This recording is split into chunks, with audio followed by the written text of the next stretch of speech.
Ay, assignment?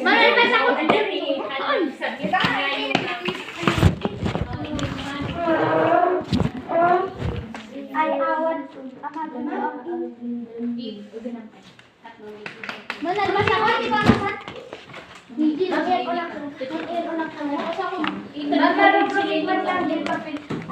Marunong din pa rin ko kasi may pamilya. Jine, bagamkan ma'am. Sabi ko, bagamkan ma'am. Tiyan, ginlari yung jamaya. Uy! Umadlaw. Ay, ibagi, manato niya. Bumulay ako rin. May tali ka na. Dua, ato rin alam niya. Peace officer ba? Ay. Sagal-sagal ko rin na ating sir. Anak kaya gan si Maximo. Tapos tidak niya magdasdas niya. Kani mas-ten, wakalap ka. Apa ni kita?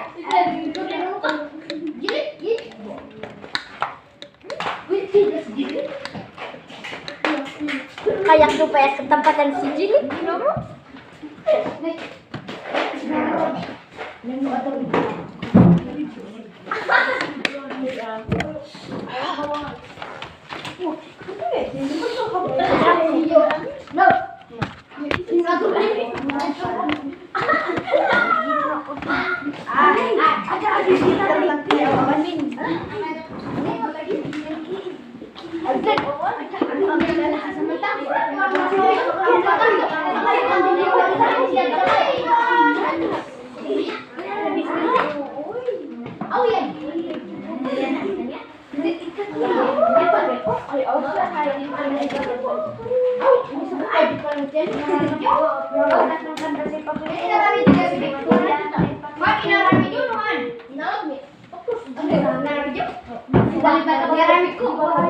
Sinoy assignment?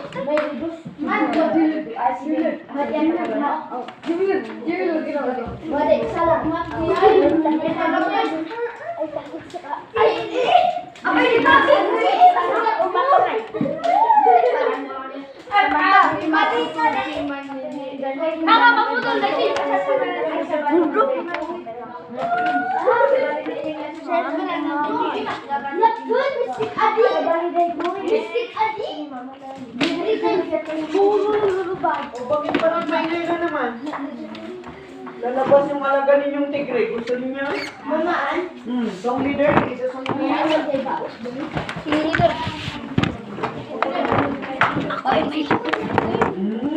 Sarang paligid.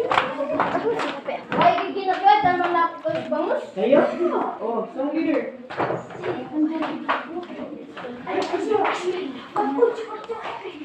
Wow! May leader na nga dyan, oh. Ano gagawin natin? Mag-iinay pa ba tayo? Mag-iintay na. Ako ay may lugo. Ako ay may lobo, lumipad sa langit, hindi ko na nakita, pumutok na pala. Lagi. Ako ay may lobo.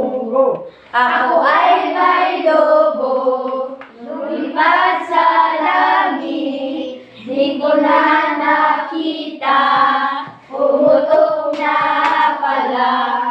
Sayang ang pera ko, pinanggili ng lobo, sa pagkain sana, nabusog pa ako.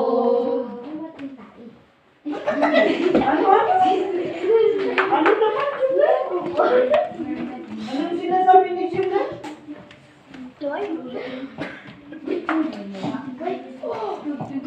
Again. Ako ay may lobo. Ako ay may lobo. Para kayo lasing.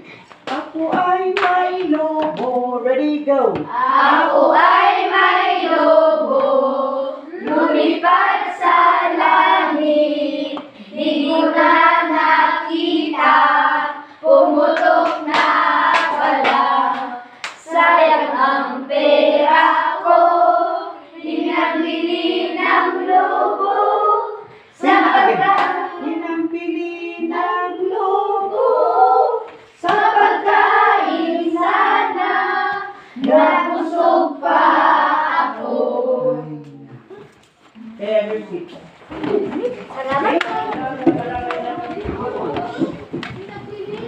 Ma'am, Sige, maghihintay ako. Ang ingay ng klase ko, maghihintay na lang ako. uray bakit na ako kanina? Hanggang kailan ako Sino maghihintay? naman eh? Jay?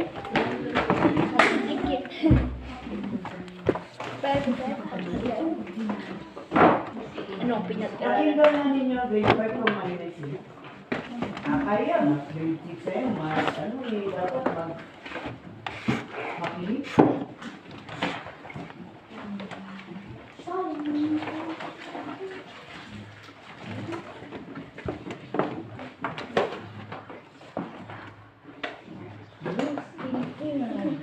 Nalabas yung pag-alaga ninyo yung tigre, gusto ninyo? Mama, Alia. Mama, wala. Mama ko lang, ba't di daw bigyan ni Dylan doon? Yan. Mama ko lang, ba't di bigyan Dylan doon? Ba't ang narawal? Ano pang maingay pa rin, lalabas na laki eh. Ano? Diba? Kahit gaano ka...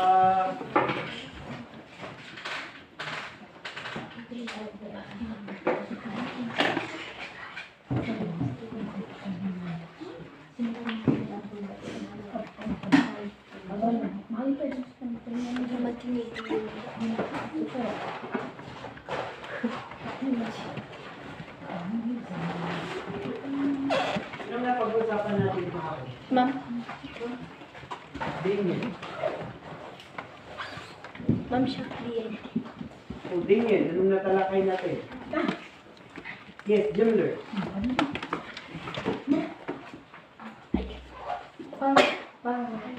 Paghalip na... Halip na. Ma'am, pamhalik pamutlig. Ma'am, pamatlig. Ay, ako din pamatlig. So, nasabi natin na may iba't ibang uri ang panghalip. Tama? Of course, unang-una dito ay ang tinatawag natin panghalip panao. Dahil ang tinutukoy nito ay tao. Kasunod nito, natalakay din natin ang tungkol sa tinatawag natin panghalip panaklaw. Okay. At kahapon, napag-usapan natin ang tungkol sa tinatawag natin panghalip pamatlig. Ano ang gamit ng panghalip pamatlig? Ma'am, Yes, Kian. ito ay nagtuturo ng Ang kinalalagyan. panghalip pamatlig ay... Ang panghalip pamatlig ay, ito ay nagtuturo ng kinalalagyan o kinaroroonan ng mga pangalan. Huwag kang umawi kung ikaw ay nagbabasa. Ito ay nagtuturo. Ito ay nagtuturo ng kinalalagyan o At kinaroroonan. bakit kailangan mong sumayaw-sayaw? You practice standing straight and no moving. Nya dahil ang mga grade 6. Kasi ang kinyo, hindi mapakali. Ito ay nagtuturo ng kinalalagyan o kinaroroonan ng mga pangalan. Okay, ito ay nagtuturo sa kinalalagyan. Okay, magbigay ng halimbawa ng nagtuturo ng kinalalagyan. Yes. Oh, kasi na, nag-participate din ang pass. Give me one. Ma'am, dito. Dito, ano pa? Yes. Letter P? Doon. Ano pa? Neon. What else? Kanino? Kanino? Ang kanino ba ay matatawag natin panghalip pamalit Ma'am, hindi. o panghalip pananong? Ma'am, ganito? Ganito. Wala. Mandito. Mandito. Ay, hinto. Eto, ano hito? Okay. Ganoon. Okay. So, palagi natin Ma'am, diyan. palagi natin sinasabi na sa pakikipagtapos